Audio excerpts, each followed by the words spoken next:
Audio is everything.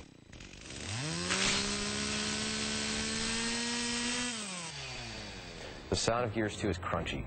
In one word, I'd say meaty. I talked to Mike Larson, who's the audio director on the project. I'm like, Mike, it's got to be crunchier. He's like, what does that even mean? I'm like, it just needs to have that crunch. See, we're close. He likes crunchy, I like meaty. I think being meaty and crunchy is really the same idea of really pushing the sounds, you know, to their ultimate potential. It's like the world. It's heavy. It's grounded. It's substantial. You can't have thick characters, big monsters, you know, heavy environments, grounded environments, and have tinny, light sounds. They have to carry their own weight as well. It needs to hit. It needs to have punch. And it needs to just deliver and solidify what the entire experience is. For Gears of War 2, we ended up re-recording almost all of the audio. I think about 85% of the audio is new.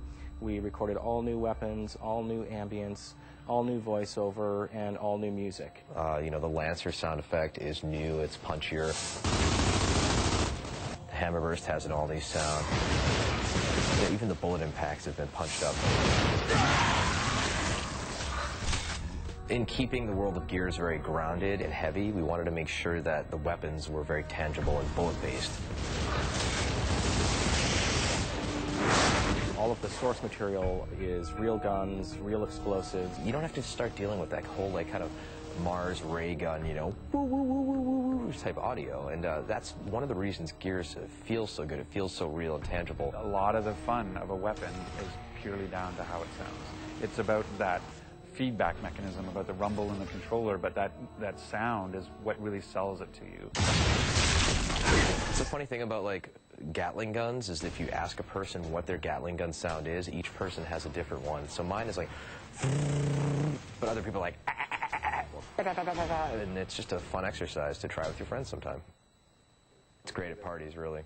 Well, the Gatling gun is one of those stories where Cliff really had a lot to do with it. There's certain sounds in the game where he really wants it a certain way. Mike Larson and I basically just went back and forth 5 or 6 times on the mulcher to try and get the perfect audio. It was never good enough. It was always like, no, you know, it sounds too much like a drum, or it sounds too much like a card in the spoke of a bike wheel. It's a heavy gun.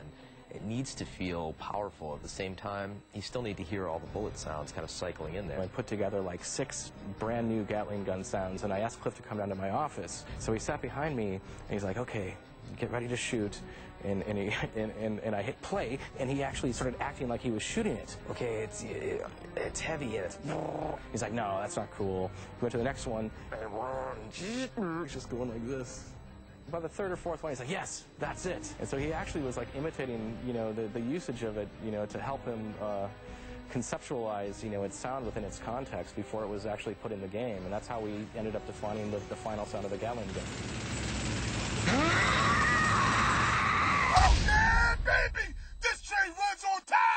I love the voiceover recording process. It's one of the things that I feel kind of privileged that, you know, as a producer, not a lot of producers get to do that. Oh yeah, fried grubs. The Locusts are actually voiced by, you know, normal, regular voice actors, and they do really great monster voices. But what's amazing to me is that they have almost complete control over their phlegm in their throat. In addition to the vocal tonality, there's...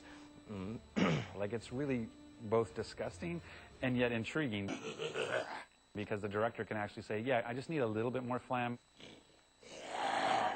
or a little less phlegm, and they can do this really strange, like they just bring it out of nowhere and do this amazing stuff that basically sounds really cool, like you don't even need processing, but when you're done, you pretty well want to throw up. Yeah!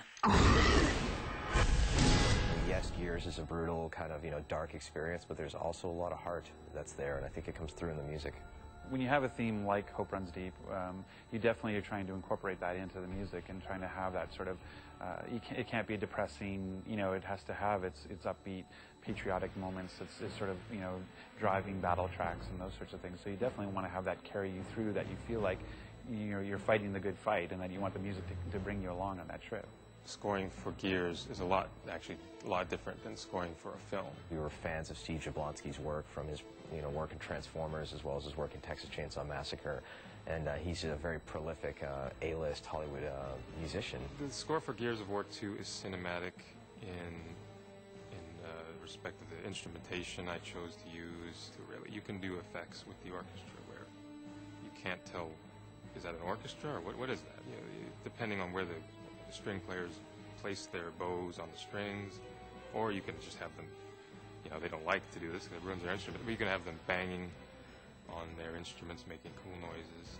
There's that whole factor when you get goosebumps that you can't force, you can't fake it. And once we had acquired some of the early tracks from Steve Jablonsky, I put it in my little memory card. I put it in my car. I was driving home one day, and wonderful afternoon, top down, game's looking great, feeling good, and the music started building to a crescendo. And I looked down at my arm and I actually caught myself getting goosebumps. And I swear to God, you can't fake that. You can't force that.